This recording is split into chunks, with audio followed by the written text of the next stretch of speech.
నైనా నన్ను శిల్పివై మార్చావు, నాలో నా ఆశలు విస్తరింపజేశావు. నీ ప్రేమ నాపై కుమ్మరించుచున్నావు, నీ ప్రేమ నాపై కుమ్మరించుచున్నావు. నీ ప్రేమే నా ఊపిరి, నీ ప్రేమే నా కాపరి, నీ ప్రేమే నా ఊపిరి, నీ ప్రేమే నా కాపరి. శిలనైన నన్ను శిల్పివై మార్చావు, నాలో నా ఆశలు విస్తరింపజేశావు. మోడు బారిన నా జీవితం నీ ప్రేమతోనే సిగురింపజేశావు. మోడు బారిన నా జీవితం నీ ప్రేమతోనే సిగురింపజేశావు. నీ ప్రేమాభిషేకం నా జీవిత గమ్యం, నీ ప్రేమాభిషేకం నా జీవిత గమ్యం. వర్ణించలేను ఊహించలేను స్వామి, వర్ణించలేను ఊహించలేను. నీ ప్రేమే నా ఊపిరి, నీ ప్రేమే నా కాపరి, నీ ప్రేమే నా ఊపిరి, నీ ప్రేమే నా కాపరి. హల్లెలూయా. దేవునికి మహిమ కలుగునగా. వారిపోయిన జీవితం దేవునికి స్తోత్రం. ఎందుకనంటే నా జీవితంలో సిగురింపు లేదు. మొదట మీ ఎదుట నా సాక్ష్యాన్ని పంచుకోవాలి. ఇది దేవుడు నడిపింపండి, దేవుడు ప్రణాళిక. నేను ఇక్కడికి వస్తానన్నది అసంభవం. ఇది నా ఆలోచన కాదు, నా తలంపు కాదు, దైవ నిర్ణయం, దైవాశీర్వాదం, ప్రభు నడిపించిన రీతి దేవునికి స్తోత్రం. మొట్టమొదటగా మరొకసారి కూడి వచ్చిన బిడ్డలందరికీ నా హృదయపూర్వకమైన వందనాలు. నా సాక్ష్యాన్ని వివరిస్తాను, శ్రద్ధగా ఆలకించండి. క్రీస్తుకి వ్యతిరేకం. నేను మొదట నా గ్రామం మేర్చేపురం, నూజివేడు మండలం మేర్చేపురం గ్రామం. ఈ యొక్క హేళన చేసేవాడిని. ఇప్పుడు బ్రతుకుతున్న వారు దేవునికి స్తోత్రం. అంటే లోకంలో జీవించుచున్న మనిషిని, నేను అన్యత్వం కలిగిన వాడిని. ఎందుకనంటే ప్రభు నాకు తెలియదు. అసలు ప్రభు ఎవరో కూడా నా తలలో, నా యొక్క తలంపుల్లో కానీ, నా ఆలోచనలో కానీ అసలు ఆయన గురించి ఆలోచించేవాడిని కాదు. మొట్టమొదటిగా ఏంటంటే నాకు మ్యారేజ్ అయ్యిందండి. మ్యారేజ్ అయిన తర్వాత 3 నెలలు, మ్యారేజ్ అయ్యి 3 నెలల తర్వాత నేను లోకములో ఉండేవాడిని. సినిమాలు, ఇలా లోకంలో బ్రతుకుతూ ఉండేవాడిని. నా జీవితం అంతా కూడా ఎలా ఉండేదంటే ఒక రకమైన ఆలోచనలతో ఉండేవాడిని. నాకు మ్యారేజ్ అయిన తర్వాత నా యొక్క భార్యకి బాగోలేదంటే ఒక భయంకరమైన మరణ పిశాసులు ఆమెను పట్టుకొని, పక్షవాతం వస్తే ఎలా కాళ్ళు చేతులు పడిపోతాయో, ఒక కాలు ఒక చేయి పడిపోద్దండి, అలా కాదు 2 చేతులు 2 కాళ్ళు పడిపోయినాయి. దేవునికి స్తోత్రం. మ్యారేజ్ అయిన కొత్త 3 నెలలు అవుతుంది. ఆమెకి కాళ్ళు చేతులు పడిపోతే ఇటు నాకు సంబంధించిన వారు, ఇటు నా భార్యకి సంబంధించిన వారు, వారందరూ కూడా ఎన్ని ప్రయత్నాలు చేశారంటే, అసలు డబ్బు రూపేణంగా మా దగ్గర లేకపోయినా, ఆర్థిక పరిస్థితుల్లో ఉన్న చాలామంది దగ్గరికి వెళ్ళి అమౌంట్ అడిగి ఆమెను తీసుకొని చాలా దూరం ప్రాంతాలు వెళ్ళి బాగు చేతలు ఎన్నో చేయించాం. ఆ ఒంటి మీదకి వచ్చి ఈ యొక్క మరణ పిశాసులు ఏమని మాట్లాడాయంటే, ఈమెను బ్రతకనేమో. మీరు శ్రద్ధగా ఆలకించాలండి. నేను ప్రభువులోకి మార్తాకి, నేను ప్రభువులోకి వస్తా కారణం అసలు ప్రభువు. ఎందుకనంటే అసలు ప్రభు ప్రార్థన అంటేనే ఎలర్జీ, ఒళ్ళంతా ఒక తాటేక మంటేసి వెలిగించినంత కోపం వచ్చేది. అలా నన్ను నా భార్య విషయంలో ఎప్పుడైతే ఈ మ్యారేజ్ అయ్యి 3 నెలలు అవుతుందో, ఆమెకి కాళ్ళు చేతులు పడిపోయినప్పుడు చాలా దూరాలు తిప్పామండి. ఆమెకు సంబంధించిన వారు, ఆమె తల్లిదండ్రులు, అన్నదమ్ములు, అక్కచెల్లెళ్ళు వాళ్ళందరూ కూడా చాలా ప్రయాసపడి ఆ బిడ్డను నిలబెట్టాలని, నా భార్య అని. ఇటు నేను ప్రయాసపడి నా తల్లిగారు, తండ్రి గారు మేమందరం కలిసి ఆమెను నిలబెట్టాలని ఎంతో ప్రయత్నం చేసినా, ఆ ఒంటి మీదకొచ్చిన ఆ శోధనలు మాట్లాడే మాట ఏంటంటే ఒకటే మాట, ఈమెను బ్రతకనేమో. ఏంటి అనంటే, ఈమెని తీసుకొని వెళ్ళిపోతాం. మాలో ఒక మనిషిగా ఉండిద్ది అనంటే, ఇక ఆమె పరిస్థితి ఎలా ఉండేదంటే కాళ్ళు చేతులు పడిపోయి సమస్తం కూడా మోషన్స్ గానీ ఇలాగ మొత్తం పక్క మీద అయిపోయాయి. దేవునికి స్తోత్రం. ఇది చాలా ఇబ్బందికరమైన విషయం అమ్మ. ఎలాగంటే ఇలా మనుషులు పట్టుకుంటే ఈ కాళ్ళు ఇలా ఈడ్చేది. కాళ్ళు ఇలా నిలబడతానికి అవకాశం లేదు. ఇలా ఈడ్చుకుంటూ వచ్చేది. ఇలా ఎంతో వేదన చెంది, ఎంతో బాధలు పడి అన్ని చోట్లకి తిరిగి, తిరిగి, తిరిగి, తిరిగి యాసారిపోయాం. ఎందుకంటే నా దగ్గర ఓపిక లేకపోయినా, మా వాళ్ళ దగ్గర ఓపిక లేకపోయినా ఎంతో అమౌంట్ పెట్టి ఆమెను బాగు చేయించుకొని ఆమెను నిలబెట్టుకుంటే కొత్తగా మ్యారేజ్ అయిన వాళ్ళం. మరి ఆమె బాగుండాలని ఎంతో ప్రయాసపడి కన్నీళ్లు పెట్టుకొని బాధపడితే ఏమయ్యేదంటేనండి, ఎంత దూరం తీసుకెళ్ళినా, ఏ ప్రాంతానికి తీసుకెళ్ళినా, ఎక్కడికి తీసుకెళ్ళినా వాళ్ళు డబ్బులు తీసుకొని, వాళ్ళు చేయవలసిన ప్రయత్నాలు చేసి దగ్గిపోయిందనేవాళ్ళు. ఇంటికొచ్చిన తర్వాత ఏమయ్యేది తెలుసా? మరలా యథాతిథి. అంటే ఇక్కడ విషయం ఏంటంటే, ఆమె శరీరం పైన, ఆ ముఖం పైన, ఆమె చేతుల పైన ఏమయ్యేదంటే, ఒక చాకుతో కోస్తే ఎలాగా ఘాట్లు పడతాయి అలా పడిపోయి చూస్తుండగానే అంటే ఆ మరణదూతల మీదకి వచ్చినప్పుడు ఆమె శరీరం అంతా కూడా రక్తమయంతో నిండిపోయి దేవునికి స్తోత్రం. ఇలాగా రక్తమయముతో నిండిపోతున్న సమయాల్లో నేను చూసి ఏం చేయాలి ప్రభువా, కట్టుకున్న భార్య, భార్యలో సగ భాగం భర్త, భర్తలో సగ భాగం భార్య, అవునా కదా? అంతే కదా? అయితే ఇలా బాధపడుతూ ఇలా ఇబ్బంది పెడుతూ నేను కన్నీళ్లు పెట్టుకొని బాధపడి ఏడ్చేవాడిని అండి. అంటే ప్రభు నాకు తెలియదు, ప్రభు ఎవరో నాకు తెలియదు, ప్రభు అంటే నాకు పడేది కాదు, అసలు మనకెందుకు, మన మతం వేరు, మన కులం వేరు, మన విధానం వేరు, మనకి ఎందుకని ఇలా ఉండేవాడిని. ఒకగానొక సమయంలో ఒక ఆమెగారు అంది, పెద్ద ఆవిడ ఏమందంటే, అయ్యా అన్నీ చూసేశారు, అన్నీ తిప్పారు, అన్ని ప్రయత్నాలు చేశారు, ఇక నీ నీ భార్య చేదాటిపోయే అవకాశం వచ్చింది, నీ భార్య చనిపోయే పరిస్థితిలో ఉంది, కనపడిపోతుంది. నేను అంటున్నాను, ఆమె చనిపోతే ఆమెతో పాటు నేను చనిపోతాను.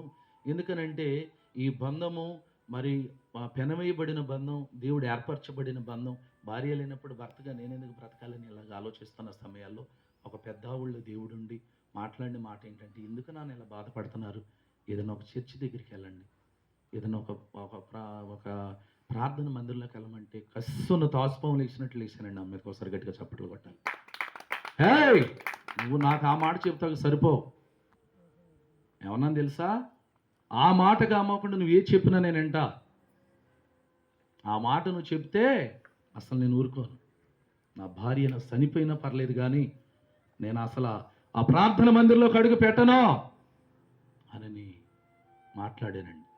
మాట్లాడితే ఆమె చూసాయ్యా అలా కాదు, ఒకసారి ఆలోచించు ఆమెనంటే, అసలు నాకు ఎటు తోచగా నేను సతమతం అయిపోతున్నా. నా తల్లిదండ్రులు అందరూ కూడా, మా బావగారు వాళ్ళు, మా బామ్మర్దులు కూడా, వాళ్ళు ఎంతో ప్రయాసపడ్డారు ఆమె నిలబెట్టుకోవాలి అని. లాస్ట్కి కిరీకి వచ్చేపాటికి ఫైనల్లో ఇక ఆమెను తీసుకెళ్ళిపోతాం, ఆమెను బ్రతకనేమో మరణదూతలని భయంకరమైన పిశాసాలు ఆమెను పట్టుకొని ఇబ్బంది పెడతాను. నేను ఎంతో ప్రయత్నం చేసా, ఎవరి దగ్గరికి వెళ్ళినా కూడా ఎంత ప్రయత్నం చేసినా ఇంటి దగ్గరికి వచ్చేటప్పుడు ఇలాగ అయిపోతుంది. ఇక ఒకటే నిర్ణయం తీసుకున్నాం, ఆఖరి గడియల్లో ఉంది. మనిషి మాట కూడా తీసేశారు. ఏంటంట, మాట నొక్కేశారు. శోధనలో నొక్కేస్తే మాట పడిపోయింది, మాట లేదు. మాట ఎంత మాట్లాడాలని ప్రయాసపడినా వచ్చేది కాదు. ఇక లాస్ట్కి నోటంతా బ్లడ్ బ్లాడటం ప్రారంభమైంది, అంటే రక్తం పడిపోతుంది. ఏంటి నాకు ఈ పరిస్థితి, మ్యారేజ్ అయిన కొత్త, అందరూ ఉండి ఏకాకిని అయిపోయాను. అందరూ వచ్చి ధైర్యం చెబుతున్నారు కానీ ఆ మనిషిని బ్రతికించేది ఎవరు అని. ఏమండి, హైదరాబాదు పైకి ఆ మిరియాలు కూడా చుట్టుపక్కల ఏ ప్రాంతాలు ఎక్కడికి ఉన్నాయో అక్కడికి వెళ్ళి బాగు జాతలు కూడా చేయించానండి. నా భార్య గురించి, అన్యత్వములు కలిగిన వాడిని, దేవుడు అంటే తెలియని వాడిని. అప్పుడు నాకు ఒక ఆలోచన వచ్చింది. పెద్ద ఆవిడ, ఒక తల్లిగారు లాంటి ఒక ఆవిడ వచ్చి చెప్పిన మాట ఆలోచించి, సరే ఇన్ని చూసాం, చర్చిలోకి వెళ్ళమంటుందిగా, ఫస్ట్ తిరగబడ్డాను, మెల్లగా ఆలోచించాను, నా భార్యను బ్రతికించుకోవాలంటే తప్పదని మెల్లగా నా భార్యను తీసుకొని చర్చిలోకి వెళ్ళాను. నా భార్యని తీసుకెళ్తాకి ఇలాగా మెడ కింద చేసి, ఈ కాళ్ళ కింద చేసి, ఒక బిడ్డను ఎలా ఎత్తుకుంటాం అలాగే ఎత్తుకొని తీసుకెళ్ళానండి. యథార్థమైన మాట. పాస్టర్ అమ్మ గారిని తీసుకొచ్చేవాడిని ఇక్కడికి. సాక్ష్యం అంతా ఆమెదే, నాదేమీ లేదండి. ఆమెను బట్టే నేను మారాను. నా కుటుంబం అంతా రక్షింపబడింది. కానీ వస్తాక ఏమైందంటే అవకాశం, ఇంకొక బండి లేదు. మా మా పాస్టర్ అమ్మ గారి తమ్ముడు, మన పేదూరు గారు సొంత తమ్ముడండి, చిన్న తమ్ముడు ఆయన. అన్నగారు తమ్ముడు పాస్టర్ అమ్మ గారికి. అన్నగారు ఏమో రాలేదు, తమ్ముడు గారు వచ్చారు. అయితే ఇక్కడ జరిగిన విషయం ఏంటంటే, ఇక చర్చిలోకి వెళ్ళిన తర్వాత జరిగే విషయం ఏంటి? చర్చిలోకి వెళ్ళాం, ప్రార్థన ఎలా చేయాలి? వాళ్ళు చేయమంటున్నారు, నాకు రావట్లా. అంటే మనుషులో ఈగో ఎక్కువైపోయింది. ఏమని? ఎందుకు వెళ్ళాలి మనం చర్చిలోకి? వచ్చాం, అసలు ఈ దేవుడు ఏంటి, ఇక్కడ ఈ ప్రార్థన ఏంటి, ఎందుకు మనం ఈ జనాల్లో కూర్చోవాలి, ఎందుకు అని నా మనసులో నాకు ఈగో బయలుదేరి నేను అంత గజిబిజిగా గందరగోళంగా ఉంటే, ఇలా జరుగుతున్న సమయాల్లో కొద్ది రోజులు జరిగిపోయింది. అక్కడే ఇబ్బంది అయిపోతుంది, అక్కడే బాధపడుతుంది. మనిషికి శాంతం మాట పడిపోయి నోటమ్మడి బ్లడ్ పడుతూ ఆ గాయాల పాలైపోయి మనిషికి చూస్తా ఇలాగ ఇబ్బంది అయిపోతే ఏడుస్తుంది నా మొహం చూసి. అప్పుడు నేను ఒక ఆలోచన చేశాను, ఏంటి ఇలా జరుగుతుంది? అందరూ కూడా ఏమంటున్నారు, మోకరించి ప్రార్థన చేయి, నీ భార్య గురించి ప్రార్థన చేస్తే దేవుడు అవను ముడతాడు అన్న మాట మాట్లాడుతుంది. సరే, అందరూ ఈ మాట చెప్తాను. కొన్ని రోజులు జరిగిపోయింది చర్చిలో వెళ్తాకి ఇబ్బంది, చర్చిలో కూర్చుంటాకి ఇబ్బంది, ఇలాగ ప్రార్థన చేస్తాకి ఇబ్బంది, ఏది వచ్చేది కాదు. అంటే మూడు బారిపోయిన జీవితం నా జీవితం. అంటే సిగురింపు లేదు. ఎప్పుడైతే నా భార్య గురించి మోకరిల్లానండి, తప్పదు ఇక మోకరిల్లాలి. మోకరిస్తాం కూడా ఎలాగో తెలియట్లేదు. వాళ్ళందరూ మోకరించబోయానంటే మోకరెత్తలో నిలబడి ఉంటున్నా. వాళ్ళ నుంచి ఉన్నప్పుడు కూర్చుంటున్నా మామూలుగా బాస బట్టలు వేసుకొని. అప్పుడు ఒకసారి మోకరిద్దామని మోకరించి ప్రార్థన చేసుకుంటుంటే ఒక స్వరం మాట్లాడుతుంది. కళ్ళు మూసుకొని ప్రార్థన చేస్తాయి. నా కుమారుడా నువ్వు భయపడద్దు కుమారుడా, నా సన్నిధిలోకి వచ్చావు. ఇదిగో నీ భార్యకి స్వస్థత కలగాలంటే నువ్వు మోకరిల్లాలి. గట్టిగా చప్పట్లు కొట్టు. ఎప్పుడు ఆ స్వరం నాకు ఈ ప్రార్థనలో కళ్ళు మూసుకొని ప్రార్థన చేస్తుందో వినపడిందో భయపడ్డాను నేను. అదేంటి, మనిషి మాట్లాడినట్టుగా ఏంటి, ఒక ఆత్మ మాట్లాడుతుంది, ఎక్కడి నుంచి మాట్లాడుతుంది, ఇది ఎలా జరుగుతుందని గజిబిజి అయిపోయి గందరగోళం అయిపోయి యథార్థంగా జీవితనా ఈ దెయ్యమో భూతం అనుకున్నానండి. తెలియదు కదా మనకి, తెలియక ఏ దెయ్యమో భూతం అని లేచి నిలబడిపోతే నాకంతా ఒళ్ళంతా సిరిసెమట్లు పట్టేసింది, ఒళ్ళంతా మంటలో చేసింది. ఏంటి సంథింగ్ రాంగ్ జరుగుతుందని మరలా వాళ్ళందరూ అంటున్నారు, అయ్యా మోకరించి ప్రార్థన చేయమంటే ఏసిన మోకాళ్ళు తీమోకుండా నా భార్య గురించి కన్నీళ్లు విడిచి ప్రార్థన చేస్తే ఇక్కడ జరిగిన విషయం ఏంటంటే, ఎప్పుడు నేను ప్రార్థన చేశానో మెల్లగా ఆమె నడుస్తూ మొదలుపెట్టింది. ఒకసారి గట్టిగా చెప్పండి. ఇది ఎలా సాధ్యం? నా కనులకి ఇది ఆశ్చర్యకార్యం. నా భార్య ఎవరో పట్టుకోమోకుండా మెల్లగా అడుగేసుకుంటూ ఇలాగా వస్తుంది. నలుగురు మనుషులు పట్టుకొని లేపితే లేగలేని మనిషి, నలుగురు మనుషులు పట్టుకుంటే ఇట్లా కాళ్ళు ఈడ్చుకుంటూ వచ్చే మనిషి మెల్లగా అడుగేస్తుంది. ఇక అప్పుడు నాకు నమ్మకం కుదిరింది. ఎలాగంటే మాట్లాడింది ప్రభువే. ఇక ఆయన రూపం మనకు కనపడలా, స్వరమైన పడింది ప్రభువే. నా భార్య అడుగేస్తుంది కాబట్టి, ఇలా ప్రార్థన చేస్తే దేవుడు ఎంతగా ముట్టుకున్నాడు కాబట్టి ఇంకా ప్రార్థన చేయాలి అని. అమ్మా మీరు చెప్తే నమ్మరు, మందిరంలో ప్రార్థన చేసింది కాక సాటుగా వెళ్ళి ఉలకరాళ్ళు ఉంటాయి తెలుసా మీకు, మన ఇసుక ఆడిచ్చిన తర్వాత అది వేస్ట్ తీసేస్తారు, అవన్నీ మోకాళ్ళ కింద వేసుకొని ప్రార్థన చేస్తే వేసిన మోకాళ్ళు తీసేవాటికి రక్తం గారిపి ఈ మొత్తం చెప్పులు ఊడిపోయాయి. ఒకసారి గట్టిగా చప్పట్లు కొట్టండి. ఇలాగ ఎప్పుడు ప్రార్థన చేస్తాం మొదలు పెట్టానో మొదట మెల్లగా నడకొచ్చింది, తర్వాత మాట రావట్లేదు ఆమెకి. ఈ గాయాలు కూడా మానిపోయింది. ఈ మాట రావాలి, మాట ఏం చెప్పలేకపోతుంది. ఏంటమ్మా అని అంటే లేదు, నోటమ్మటి బ్లడ్ పడిపోతుంది. ఇలా ప్రార్థన చేసి మోకాళ్ళు వేసి దేవుడి సన్నిధిలో ప్రార్థన చేస్తుంటే ఆయన నాకు దర్శనంలో ఒకసారి కనపడ్డాడు. ఎలా కనపడ్డాడంటే, ఈ ప్రార్థన చేస్తుంటే ఈ యొక్క ప్రార్థనలు ఏకీభవించి మోకరెళ్ళి ప్రార్థన చేసి ఈ బ్లడ్ అయిపోయేదండి మోకాళ్ళు. చూసి అందరు కూడా ఏంటి ఇంత మోకంగా అంటే, నాకేంటంటే ఆయన మాట్లాడిన స్వరంలో నా హృదయం కదిలించబడింది. నా భార్యని ఎంతమంది తీసుకుని వెళ్ళి ఆ ఉన్న వారందరూ కూడా బ్రతికించాలని ఎంత ప్రయత్నం చేసినా ప్రాణం పోయే స్థితిలో ఉన్న మనిషి మోకరిల్లి చేతులెత్తి ప్రార్థన చేస్తే నా భార్యని నడిపిస్తాం ప్రారంభం చేశాడు దేవుడు. అప్పుడు నేను ఒక తీర్మానం తీసుకున్నా, ఇలా చేసిన దేవుడు ఏమైనా నిలబెడతాడు అని. మాట కొరకు ప్రార్థన చేస్తే ఈ దర్శనంలో ఆయన నాకు చూపించేది ఏంటంటే, నా కుమారుడా, నీవు మొదట ఇదిగో నా సన్నిధిలో సమస్తం నువ్వు ఒప్పుకోవాలి. ఏం ఒప్పుకోవాలి? ఎలా ఒప్పుకోవాలి అంటే, దేవునికి వ్యతిరేకంగా ఉన్నాం కదా, దేవునికి దూరంగా ఉన్నాం కదా, దేవుడు అంటే మాకు తెలియదు కదా, దేవుడు సన్నిధిలోకి వెళ్ళిన తర్వాత ఆయన మాట్లాడుతున్న మాట, నా కుమారుడా నీ మాట మారాలి, నీ ప్రవర్తన మారాలి, నీ సూపు మారాలి, నీ వేషం మారాలి, సమస్తం మారాలంటే నాకు ఒక సినిమా అలవాటు ఉండేదండి. మీకు యథార్థంగా చెప్తున్నా, నా విషయం చెప్పుకోవాలి. ఒక సినిమా అంటే పడి చచ్చిపోయాడు, నాకు ఏ అలవాట్లు లేవు.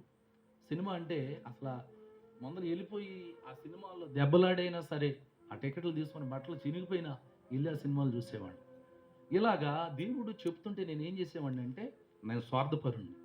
నా భార్యకి నడకనిస్తే నేను ఈ దేవుడి కళ్ళు కప్పి సండే ప్రార్థనకి వెళ్ళిన తర్వాత ఈ ఖాళీ సమయంలో ఉండేది కదా, నేను బయలుదేరి వెళ్ళిపోయేవాడిని. ఎవరికి చెప్పమోకుండా, కనీసం ఆమెకు కూడా తెలియమోకుండా వెళ్ళిపోయేవాడిని. వెళ్ళిపోతామా ఒక రోజున గొడవ ప్రారంభమైంది. ఫస్ట్ షో ప్రారంభమైంది, వెళ్ళిపోయి దాంట్లో కూర్చున్నాం. ఇంటికాడ గొడవ గలిబిలి గందరగోళం అయిపోతుంది. ఫోన్ వచ్చింది. ఫోన్ వచ్చి ఏమంటున్నా,